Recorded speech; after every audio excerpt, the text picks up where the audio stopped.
नमस्कार दोस्तों, स्वागत है आपका आज के मुख्य समाचार में, जिसमें सबसे पहली और बड़ी खबर में आपको बताएंगे कि घर में लगी है आग, लेकिन कश्मीर और फिलिस्तीन पर पाकिस्तान पीएम इमरान खान कर रहे मुस्लिम देशों की बड़ी जुटान। दूसरी बड़ी खबर में जिक्र होगा कि एलओसी पर घुसपैठ की घटनाएं बढ़ी या घटी, जम्मू कश्मीर में कितने पद भरे गए, मोदी सरकार ने संसद में ये बताया।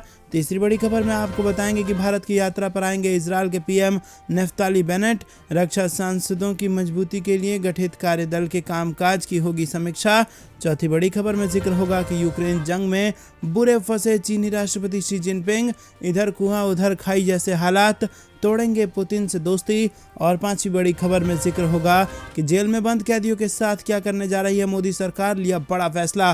दोस्तों, हर एक खबर की गहराई में आपको ले जाएंगे, लेकिन उससे पहले अगर आपको विदेश की सेना और पीएम मोदी पर पूरा भरोसा है और अगर आप भी ऐसा मानते हैं कि मोदी है तो हर जीत मुमकिन है, तो आप अभी इस वीडियो को लाइक कीजिए। चैनल पर नए हैं तो लाल बटन को दबा के चैनल को सब्सक्राइब कीजिए और घंटी बजाकर कमेंट में लिखिए जय हिंद। दोस्तों, रुक करते हैं सबसे पहली और बड़ी खबर की तरफ। घर में लगी है आग, लेकिन कश्मीर और फिलिस्तीन पर पाक पीएम इमरान खान कर रहे हैं मुस्लिम देशों की बड़ी जुटान। जी हाँ दोस्तों, आपको बता दें कि पाकिस्तान में इमरान सरकार पर मंडरा रहे संकट के बीच इस्लामिक सहयोग संगठन सम्मेलन शुरू हो रहा है और इस सम्मेलन में पाक पीएम इमरान खान उद्घाटन भाषण देंगे। इस्लामिक सहयोग संगठन इस्लामाबाद में एक महत्वाकांक्षी एजेंडे के साथ बैठक कर रहा है, जिसमें 100 से अधिक घोषणाओं के लिए मंजूरी मांगी गई है। इसमें आर्थिक रूप से तंग अफगानिस्तान के लिए सहायता और फिलिस्तीनियों और कश्मीर के लिए समर्थन की मांग भी शामिल है। संयुक्त राष्ट्र महासभा ने इस्लामोफोबिया को वैश्विक खतरे के रूप में औपचारिक रूप से मान्यता देने के लिए इमरान खान की खूब प्रशंसा हुई है, लेकिन फिलहाल उनकी सरकार में खतरा मंडरा रहा है। पाकिस्तान 22-23 मार्च को अपने यहाँ OIC के विदेश मंत्रियों की परिषद के 48वें सत्र की मेजबानी करने जा रहा है। राजनीतिक विश्लेषक तलत मसूद ने कहा कि मुझे लगता है कि इस समय राजनीतिक परिदृश्य पर जो हो रहा है उसे देखकर सेना नेतृत्व को बेहद चिंतित होना चाहिए। और दोस्तों, रुक करते हैं अगली बड़ी खबर की तरफ। एलओसी पर घुसपैठ की घटनाएं बढ़ी या घटी, जम्मू कश्मीर में कितने पद भरे गए, मोदी सरकार ने संसद में बताया। जी हाँ दोस्तों, केंद्र ने मंगलवार को संसद में बताया कि लाइन ऑफ कंट्रोल यानी LOC पर 2018 के बाद से घुसपैठ की घटनाओं में गिरावट आई है। केंद्र ने बताया कि साल 2018 से लेकर 2021 के बीच 366 घुसपैठ की घटनाएं सामने आई है। और केंद्रीय गृह राज्य मंत्री नित्यानंद राय ने लोकसभा सांसद रंजनबेन धनंजय भट्ट के सवाल पर लिखित में ये जवाब दिया। उन्होंने कहा कि साल 2018 में जम्मू कश्मीर में घुसपैठ की घटनाएं LOC पर कम हुई हैं और पहले 4 साल में अनुमानित 366 घुसपैठ हुई है और 2018 में इस तरह की 143 घटनाएं, 2019 में 138 घटनाएं, 2020 में 51 घटनाएं, तो वहीं 2021 में 34 ऐसे मामले सामने आए हैं। दोस्तों, रुक करते हैं अगली बड़ी खबर की तरफ। भारत की यात्रा पर आएंगे इजरायल के पीएम नफ्ताली बेनेट। रक्षा संबंधों की मजबूती के लिए गठित कार्यदल के कामकाज की होगी समीक्षा। जी हाँ दोस्तों, आपको बता दें इजरायल के पीएम नफ्ताली बेनेट 3 से 5 अप्रैल तक भारत की आधिकारिक यात्रा पर होंगे। पीएम नरेंद्र मोदी के आमंत्रण को स्वीकार करते हुए बेनेट ने भारत आने का फैसला किया है और मोदी और बेनेट के बीच नवंबर 2021 में ग्लासगो में COP26 बैठक के दौरान एक बैठक हुई थी और इनके बीच एक बार टेलीफोन पर बातचीत भी हुई है। पूर्व पीएम बेंजामिन नेतन्याहू ने वर्ष 2018 में भारत की यात्रा की थी। उसके बाद इजरायल की राजनीतिक अस्थिरता और कोरोना महामारी की वजह से राजकीय यात्रा नहीं हो सकी थी। द्विपक्षीय यात्रा नहीं होने की वजह से रक्षा जैसे क्षेत्र में रिश्तों को और प्रगाढ़ करने के काम में बाधा आई है और दोनों देश अब इस खोए समय की भरपाई करने की कोशिश में हैं। विदेश मंत्रालय की तरफ से बताया गया है कि भारत और इजरायल के बीच कूटनीतिक संबंध स्थापित होने के 30 साल हो रहे हैं और साथ ही भारत अपनी आज़ादी के 75वीं वर्षगांठ भी मना रहा है। ऐसे में इजरायल के पीएम के भारत दौरे की अपनी अहमियत है। पीएम मोदी की वर्ष 2017 की इजरायल यात्रा को दोनों देशों के रिश्तों को आगे बढ़ाने के लिहाज से ऐतिहासिक माना जाता है। दोनों देश एक दूसरे को रणनीतिक साझेदार का दर्जा दे चुके हैं। दोस्तों, रुक करते हैं अगली बड़ी खबर की तरफ। यूक्रेन जंग से बुरे फंसे चीनी राष्ट्रपति शी जिनपिंग, इधर कुआं उधर खाई जैसे हालात, तोड़ेंगे पुतिन से दोस्ती। जी हाँ दोस्तों, रूस के राष्ट्रपति व्लादिमीर पुतिन के आदेश पर पिछले 27 दिनों से यूक्रेन में चल रही जंग ने चीन और उसके राष्ट्रपति शी जिनपिंग को बुरी तरह से फंसा दिया है। 18 मार्च को अमेरिकी राष्ट्रपति जो बाइडेन ने जिनपिंग से इस मुद्दे पर बातचीत की। शी जिनपिंग ने कहा कि चीन यूक्रेन संकट का शांतिपूर्ण समाधान चाहता है। लगे हाथ उन्होंने ताइवान मुद्दे पर अमेरिका को घेरने की कोशिश की है और इस पर बाइडेन ने पलटवार कर दिया और कहा कि अमेरिका के ताइवान नीति में कोई बदलाव नहीं हुआ है। साथ ही चेताया कि अगर चीन ने यूक्रेन मुद्दे पर रूस की मदद की तो उसे इसके परिणाम भुगतने होंगे। बाइडेन की इस चेतावनी से चीनी राष्ट्रपति दोराहे पर पहुंच गए हैं और वहां दोनों ही तरफ खतरा है। दोस्तों रुक करते हैं अगली बड़ी खबर की तरफ। आज़ादी के अमृत महोत्सव, जेल में बंद कैदियों के साथ क्या करने जा रही है मोदी सरकार, इस पर लिया बड़ा फैसला। जी हाँ दोस्तों, देश की आज़ादी के 75वीं वर्षगांठ को नरेंद्र मोदी सरकार आज़ादी के अमृत महोत्सव के रूप में जोर शोर से सेलिब्रेट कर रही है। मोदी सरकार ने इस साल को खास बनाने के लिए जेलों में बंद कैदियों पर बड़ा फैसला लिया है। सूत्रों के मुताबिक मोदी सरकार ने फैसला लिया है कि देश भर की जेलों में बंद कैदियों की कुछ श्रेणियों को आज़ादी के अमृत महोत्सव में विशेष माफ़ी दी जाएगी। उनकी रिहाई का ये काम 3 चरण में किया जाएगा। इसमें पहला चरण आज़ादी की 75वीं वर्षगांठ यानी 15 अगस्त 2022 को होगा। उस दिन खास श्रेणी के कैदियों को जेल से रिहाई दी जाएगी। वहीं दूसरा चरण 26 जनवरी 2023 को गणतंत्र दिवस के मौके पर होगा। दोस्तों, अच्छे आचरण वाले कैदियों को मिलेगी माफ़ी। इसका तीसरा और अंतिम चरण 15 अगस्त 2023 को होगा। उस दिन भी कई कैदियों को माफ़ी और जेल से रिहाई दी जाएगी। इस योजना का उद्देश्य जेल में अच्छा आचरण दिखाने वाले कैदियों को प्रोत्साहन देना है। सूत्रों का कहना है कि इस विशेष योजना में गंभीर और जघन्य अपराध करने वाले कैदियों को माफ़ी नहीं दी जाएगी। उन्हें कोर्ट की ओर से दी गई सज़ा हर हालत में पूरी करनी ही होगी। दोस्तों रुक करते हैं अगली बड़ी खबर की तरफ। 2024 तक होगी यूएस जैसी सड़कें, 60 किलोमीटर में सिर्फ एक टोल प्लाजा, नितिन गडकरी ने बताया भारत का रोड मैप। जी हाँ दोस्तों, केंद्रीय सड़क परिवहन एवं राजमार्ग मंत्री नितिन गडकरी ने मंगलवार को कहा कि भारत में 2024 तक अमेरिका जैसी सड़कें होंगी। यही नहीं, उन्होंने ये भी कहा कि देश में 60 किलोमीटर के केवल एक टोल प्लाजा होगा और अगर इसके बीच में कोई है भी तो उसे 3 महीने के अंदर बंद कर दिया जाएगा। लोकसभा में केंद्रीय सड़क और परिवहन मंत्री नितिन गडकरी ने कहा कि हम उन स्थानीय लोगों को पास प्रदान करेंगे जिनके पास आधार कार्ड हैं और जो टोल प्लाजा के पास रहते हैं। इसके अलावा मैं ये सुनिश्चित करता हूं कि 60 किलोमीटर के भीतर केवल एक टोल प्लाजा होगा और यदि दूसरा टोल प्लाजा है तो इसे अगले 3 महीने में बंद कर दिया जाएगा। रुक करते हैं अगली बड़ी खबर की तरफ। योगी आदित्यनाथ का शपथ ग्रहण, प्रधानमंत्री के साथ 12 मुख्यमंत्री और 5 उप मुख्यमंत्री भी साक्षी बनेंगे। प्रदेश के सभी प्रमुख उद्योगपति आमंत्रित। जी हाँ दोस्तों, मुख्यमंत्री योगी आदित्यनाथ के शपथ ग्रहण समारोह में प्रधानमंत्री नरेंद्र मोदी, गृह मंत्री अमित शाह, रक्षा मंत्री राजनाथ सिंह, भाजपा अध्यक्ष जेपी नड्डा के साथ भाजपा शासित 12 राज्यों के मुख्यमंत्री और 5 उप मुख्यमंत्री भी साक्षी बनेंगे। भाजपा प्रदेश मुख्यालय से मंगलवार को अतिथियों को फोन कर आमंत्रित करने का सिलसिला शुरू हुआ है। प्रदेश मुख्यालय में प्रदेश महामंत्री JPS राठौड़ ने वहां विपक्षी दलों के नेताओं से फोन पर संपर्क कर उन्हें शपथ ग्रहण समारोह के लिए आमंत्रित किया। वहीं प्रदेश महामंत्री ने केंद्र सरकार के मंत्रियों और पार्टी के राष्ट्रीय पदाधिकारियों को आमंत्रित किया। रुक करते हैं अगली बड़ी खबर की तरफ। प्रधानमंत्री मोदी बिहार के सांसदों के साथ करेंगे बैठक। जी दोस्तों, प्रधानमंत्री नरेंद्र मोदी बुधवार को बिहार के सांसदों के साथ बैठक करेंगे। पीएम मोदी सांसदों के साथ नाश्ते पर चर्चा करेंगे और आगे की रणनीति पर मंथन करेंगे। सूत्रों ने ये जानकारी दी है। रुक करते हैं अगली बड़ी खबर की तरफ। सपा को बड़ा झटका, एटा में दोनों प्रत्याशियों के नामांकन कर दिए गए निरस्त। भाजपा की निर्विरोध जीत यहां से हो गई तय। एटा में MLC चुनाव को लेकर 2 दिन से चल रही हंगामेदार स्थिति के बीच मंगलवार दोपहर को जिला प्रशासन ने सपा के दोनों प्रत्याशियों के शपथ पत्रों में कमी बताते हुए नामांकन पत्रों को निरस्त कर दिया है। इसके अलावा सुभाषवादी भारतीय समाज पार्टी के प्रत्याशी अनुज कुमार के नामांकन पत्र को भी खारिज किया गया है और इसके साथ ही भाजपा के प्रत्याशी ओम प्रकाश सिंह और आशीष यादव का निर्विरोध चुना जाना तय हो गया है। 2 सदस्य पदों वाली मथुरा एटा मैनपुरी स्थानीय प्राधिकरण सीट के लिए सोमवार को अंतिम दिन भाजपा सपा सहित 5 प्रत्याशियों ने नामांकन पत्र जमा किए थे।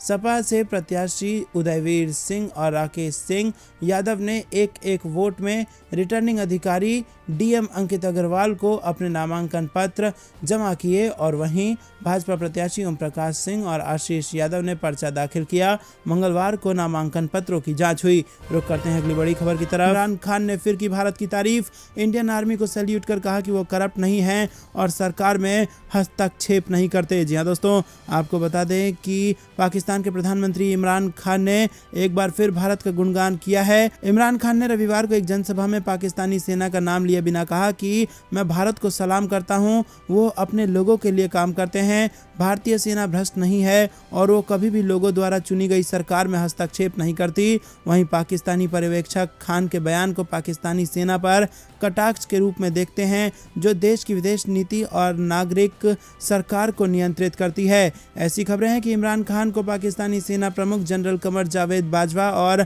आईएसआई प्रमुख लेफ्टिनेंट जनरल नदीम अंजुम ने मामले को आगे बढ़ाए बिना ओआईसी की बैठक के बाद पद छोड़ने की सलाह दी थी।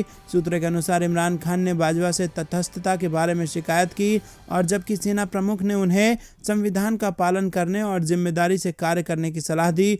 सूत्रों के अनुसार बाजवा ने भी इमरान खान को कुर्सी छोड़ने को कहा है। तो दोस्तों, यहाँ पर फिर सरकार और सेना के बीच में हुई है जबरदस्त टक्कर और ऐसे में इमरान खान को भारत की सेना याद आई है और भारत की सेना को सैल्यूट किया है पाकिस्तान के प्रधानमंत्री ने। रुक करते हैं अगली बड़ी खबर की तरफ।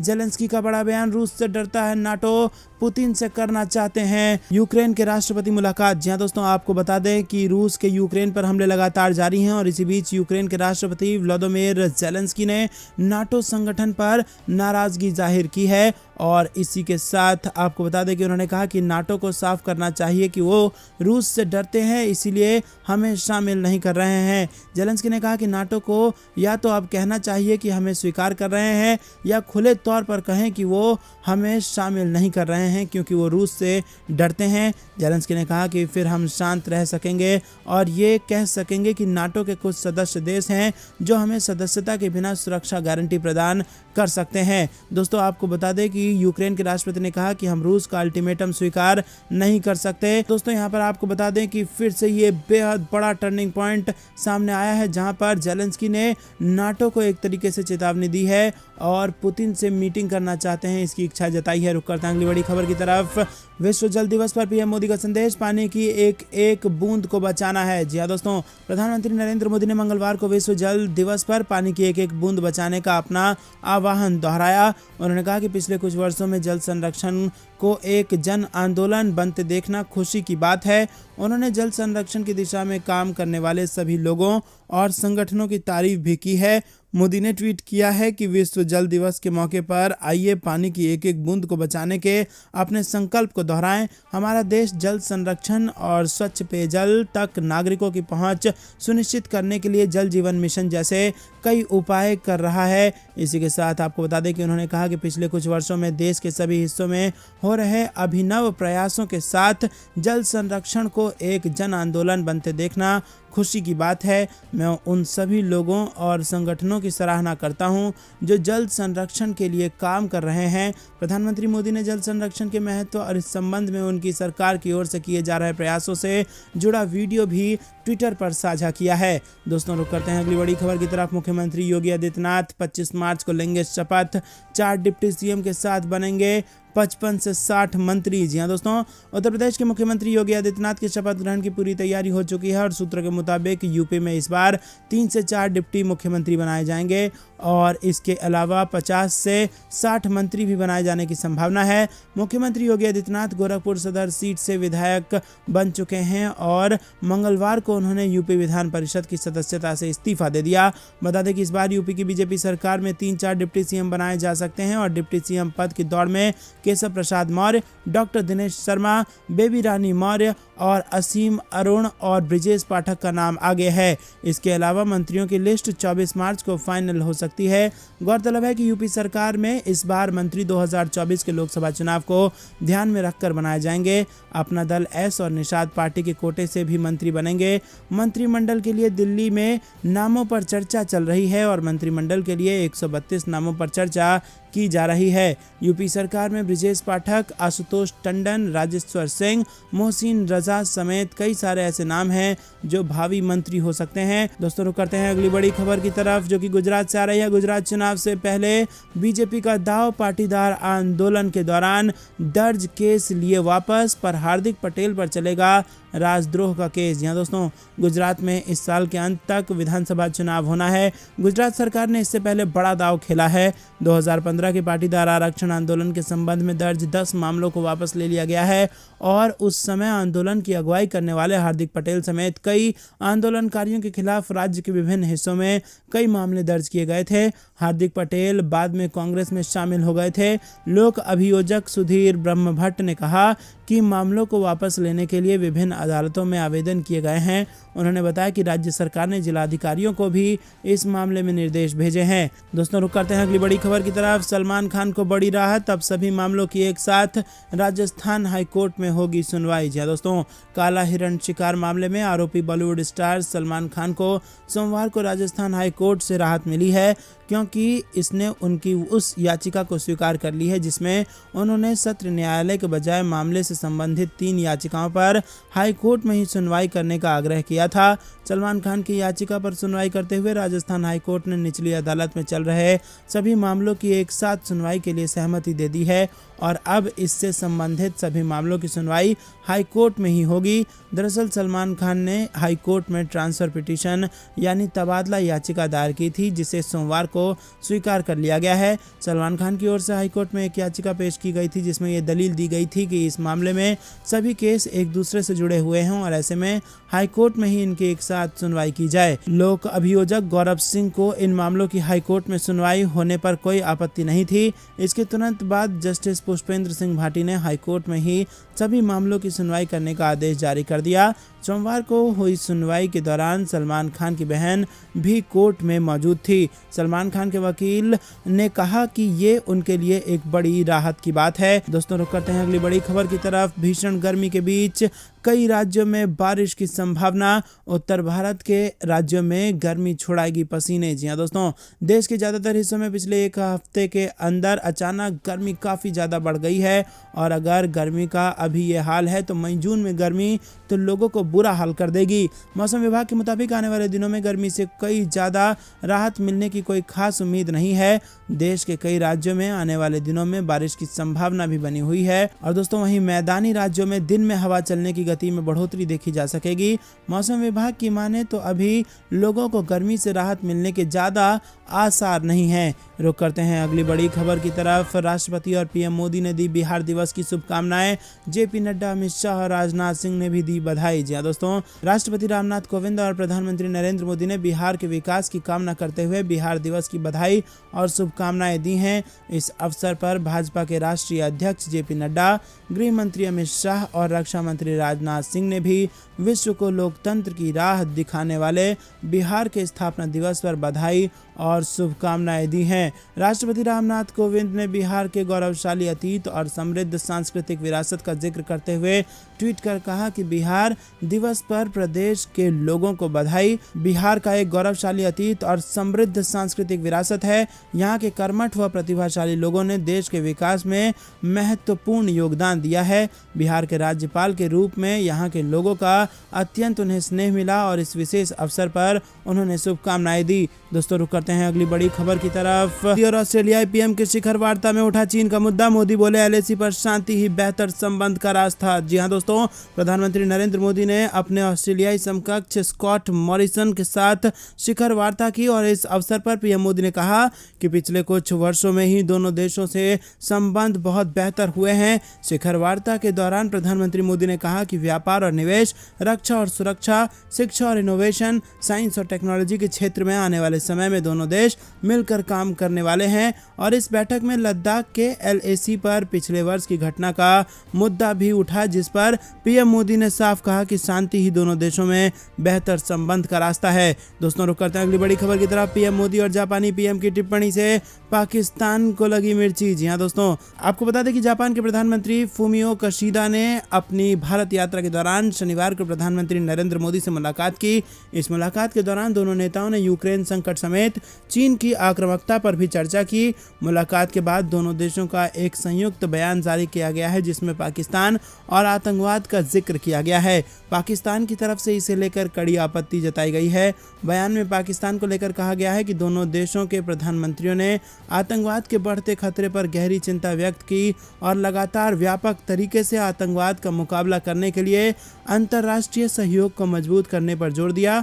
उन्होंने सभी देशों से ये सुनिश्चित करने का भी आह्वान किया है कि वो अपने क्षेत्र का उपयोग आतंकवादी गतिविधियों के लिए इस्तेमाल न करने दें। बयान में आगे कहा गया कि दोनों प्रधानमंत्रियों ने 26/11 मुंबई हमलों और पठानकोट हमलों सहित भारत में आतंकवादी हमलों की निंदा और पाकिस्तान से संचालित आतंकवादी नेटवर्क के खिलाफ दृढ़ और कड़ी कार्रवाई करने का आह्वान किया। उन्होंने पाकिस्तान से FATF सहित अंतर्राष्ट्रीय प्रतिबद्धताओं का पूरी तरह से पालन करने का आह्वान किया।